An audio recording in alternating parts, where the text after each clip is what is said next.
Hello, welcome to Body Changes Month. I'm chatting with Marieke Steen. Marieke, tell us who you are and what you do. So I'm a functional nutritionist, and that means that I like to use lab testing to work with my clients. So I have done like all the trainings to learn about all the different kinds of lab testing, from food sensitivity to gut health to hormones, of course, and and so I like to combine the both, the symptoms and the intuition with the lab testing, and then I find gives me also the best results.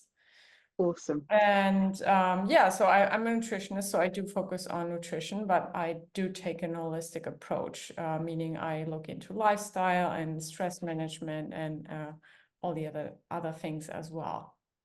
Cool. So, as we go through perimenopause, our body changes. We can't get away from that. I suppose, like in puberty, our body changes. Then we get to sort of the end of our periods, and funnily enough, our body changes. And I think a lot of women struggle with that, don't they? Yeah, I mean, I think part of that is probably also genetics. So, you probably will have like a predisposition for it. But from what I read is like the average weight gain is actually between 7 and 15 kilograms. So that's a lot. I mean, if I would imagine, having like 7 kilo more, I mean, I wouldn't feel comfortable.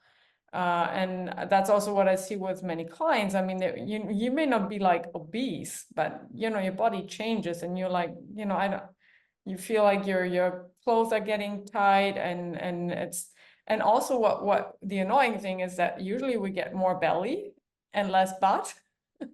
So it's kind of not changing in the right direction. So you're like, what's going on? What the hell? So and that's partly due to the hormone changes, of course. So we have that when that estrogen gets low, that's usually when we put on more belly fat, but it can also be like a reason for that kind of muffin top. Can also be insulin resistance. When we have too high cortisol and when our blood sugar is high, that's usually when we will put on that muffin top, really. But as I said, estrogen is also a hormone that plays into that, because it when our ovaries stop producing estrogen, part of our estrogen is then produced in our fat cells. So if it's low, our body wants to kind of produce more, and that's when it puts on more of that fat. Basically, it's easier to put on fat. Although that may, some people who maybe, some women who are watching this may think, oh, well, I actually have gained weight on HRT, so that's also possible. So so of course, one reason why what you could do against the weight gain when your estrogen gets low is taking a bioidentical estrogen. But then it depends on which estrogen, because we have 3 different ones.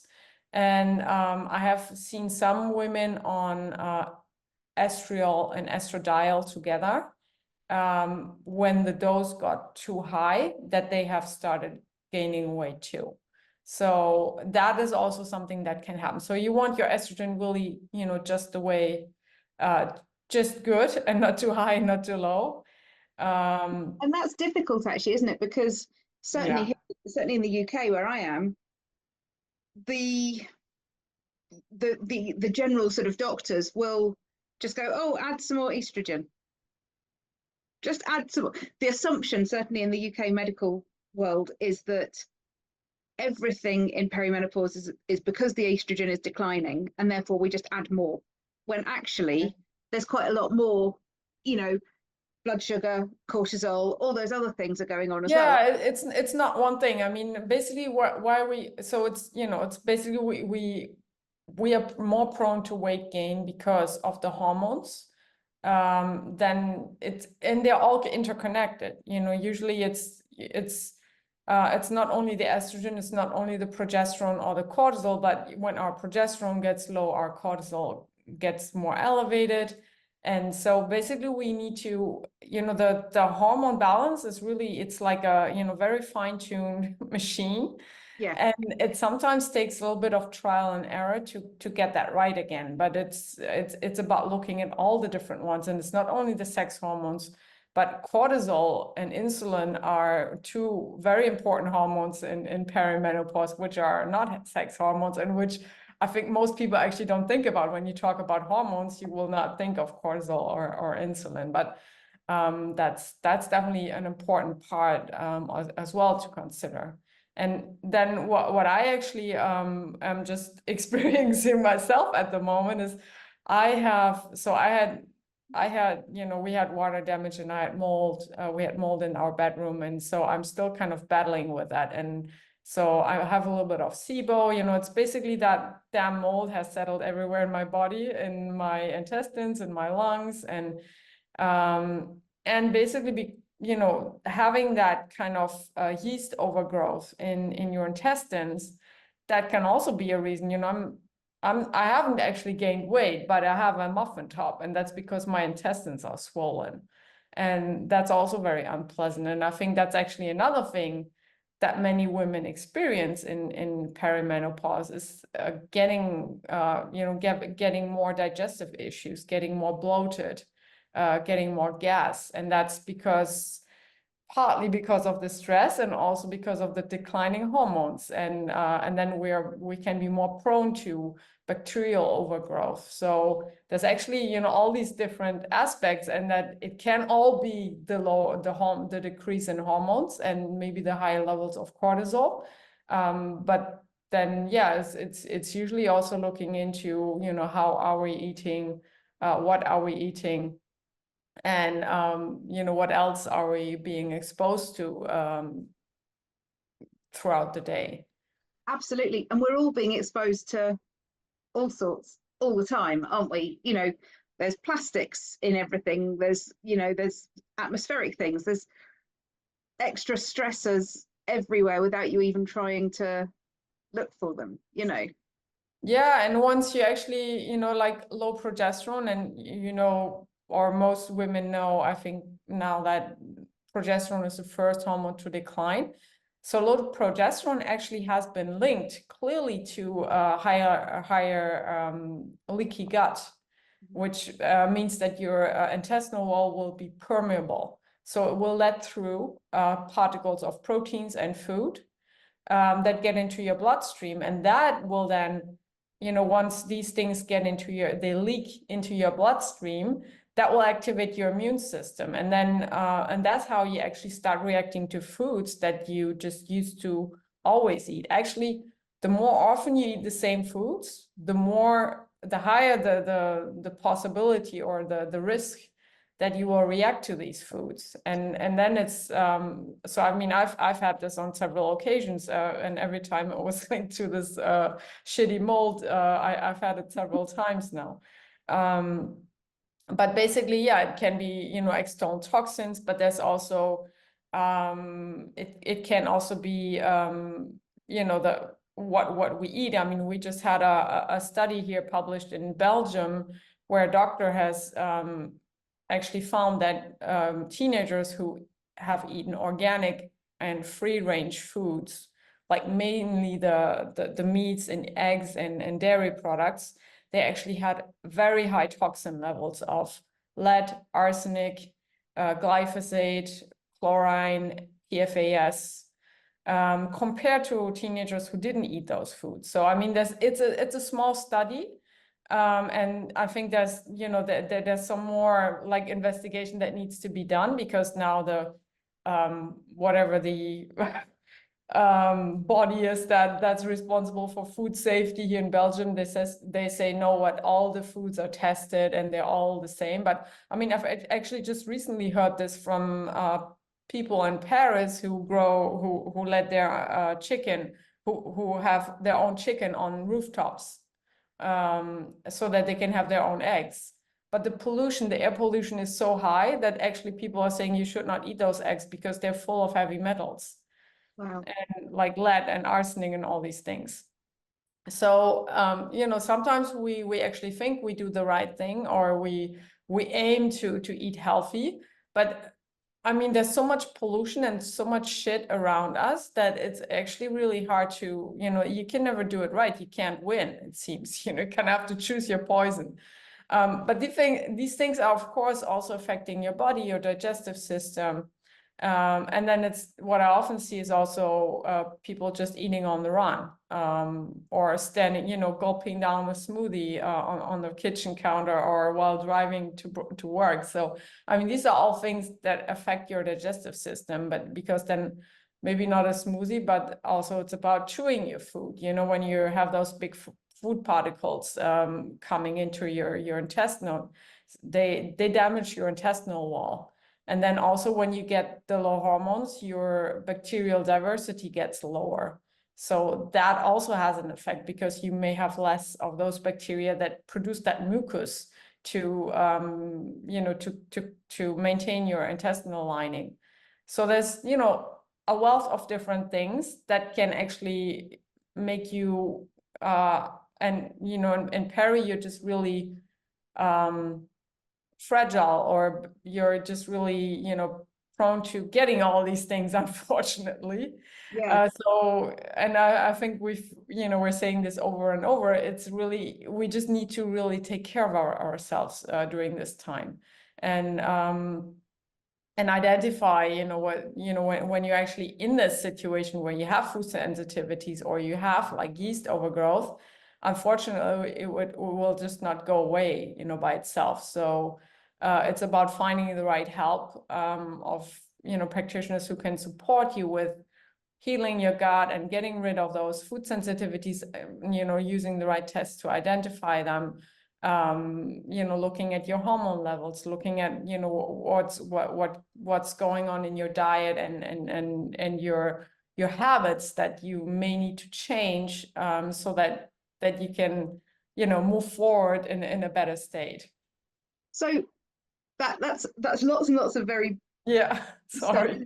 I'm just thinking, are there any sort of little things that people can do today just to kind of start making changes? I mean, even if it's as simple as drinking filtered water rather than tap water, I don't know. Are there things that exactly, people can sure. start with? I mean, it's, tap water definitely is, using a water filter for sure.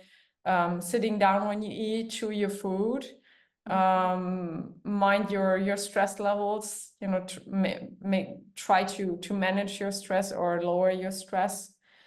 Because the lower your cortisol, or, well, you don't want it to be tanked as well, but No. The higher your cortisol, basically that's the same with, insulin sensitivity.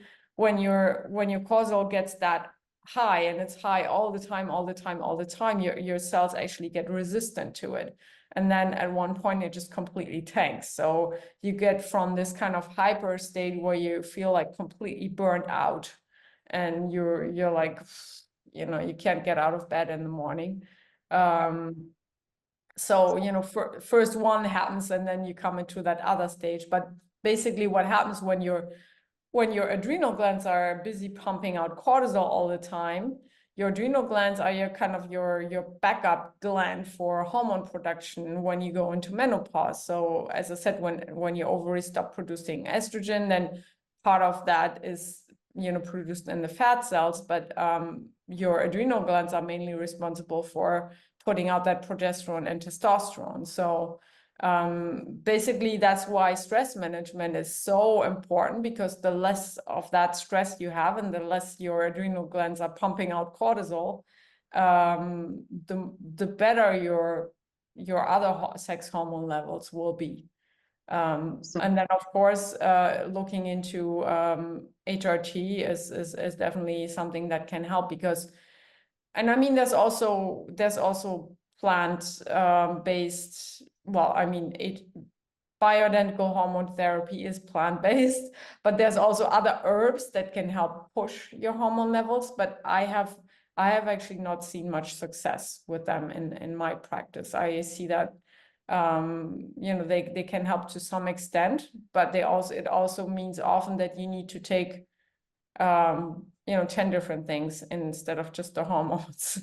So So you're basically, you know, attacking all the different symptoms instead of just replacing the hormone, which will take care of a wealth of symptoms that you're experiencing. So Yeah. it's definitely something to consider as well to help with maintaining also your microbiome. And you know, in terms of diet, you know, eating a diverse diet, you know, eating fermented foods, probiotic foods, postbiotic foods, prebiotic foods. So it's about, you know, kimchi and yogurt and kombucha, which are all, or sauerkrauts, which are all fermented and probiotics. And then there's some of the prebiotic, which are often starches, like acacia fiber or psyllium husk, or beans and legumes, or green banana flour is also great to use for baking, for instance. Also, the acacia fiber is something that you can easily add to smoothies or baking, or so there's a wealth of things, of course, also available as supplements, but it's also something that you can do with food. So eating a variety of things and looking at, you know, you're not always eating one color, but eating more different colors. Like the more variety you get, the better it is in terms of vegetables, the better it is for your gut health, because all the different bacteria, they like, you know, different nutrients and different fibers and starches, and basically the more variety you have, the more chances you have of, you know, having kind of like more variety in your microbiome as well. Awesome. So if people want to work with you and dig deeper on this and really sort of get stuck in and work out what they need personalized rather than, you know, sort of more general stuff, people can work with you online from anywhere, can't they? Yes, yeah. I think, I mean, Australia and New Zealand is a little bit challenging in terms of time difference. Yes. And also, I don't have like all kinds of accounts over there with the lab partners, etc. So, Right. but yeah, US and Europe, people, All good. yes, basically working online, and yeah, they can just reach out to me on Yeah, Instagram I'll put your or in contact the details on hub, the end. or yeah. Yeah, perfect. Thank you so much, Marieke. Yeah, you're welcome. My pleasure.